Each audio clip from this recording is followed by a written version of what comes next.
ফেব্রুয়ারি মার্চে ভারত ও শ্রীলঙ্কায় অনুষ্ঠেয় টি-20 বিশ্বকাপ সামনে রেখে বড় ধরনের আর্থিক ধাক্কার আশঙ্কায় পড়েছে ভারতীয় ক্রিকেট বোর্ড। বিসিবি নিরাপত্তাজনিত উদ্বেগের কথা জানিয়ে ভারতে দল না পাঠানোর সিদ্ধান্ত আইসিসিকে জানানোয় ভারতের আয়োজক হিসেবে ক্ষতির সম্ভাবনাই এখন আলোচনার কেন্দ্রে।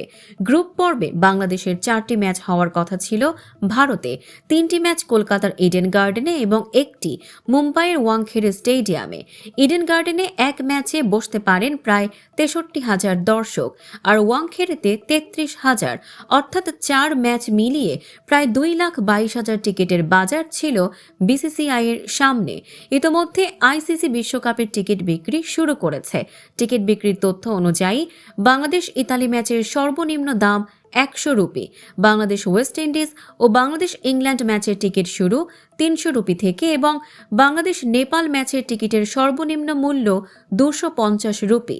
এই ম্যাচগুলো ভারত থেকে সরে গেলে দর্শক সংখ্যা ও টিকিট বিক্রি দুটোতেই বড় ধাক্কা আসবে। যদিও টিকিটের মালিকানা আইসিসির অধীন আইসিসি বিজনেস কর্পোরেশনের, তবুও আয়োজক হিসেবে বিসিসিআই ম্যাচ ডে আয়, স্থানীয় স্পন্সরশিপ ও হসপিটালিটি বক্স থেকে উল্লেখযোগ্য অর্থ পেয়ে থাকে। হিন্দুস্তান টাইমসের প্রতিবেদনে বলা হয়েছে, বাংলাদেশের ম্যাচগুলো ভারত থেকে সরানো হলে বিসিসিআইয়ের সম্ভাব্য লোকসান হতে পারে 7 থেকে 30 কোটি রুপি পর্যন্ত।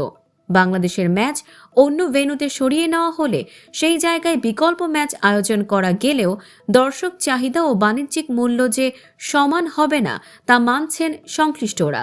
ফলে আইসিসির পরবর্তী সিদ্ধান্তের দিকে তাকিয়ে এখন বিসিসিআই, কারণ এর প্রভাব পড়তে পারে বিশ্বকাপের পুরো আর্থিক সমীকরণে।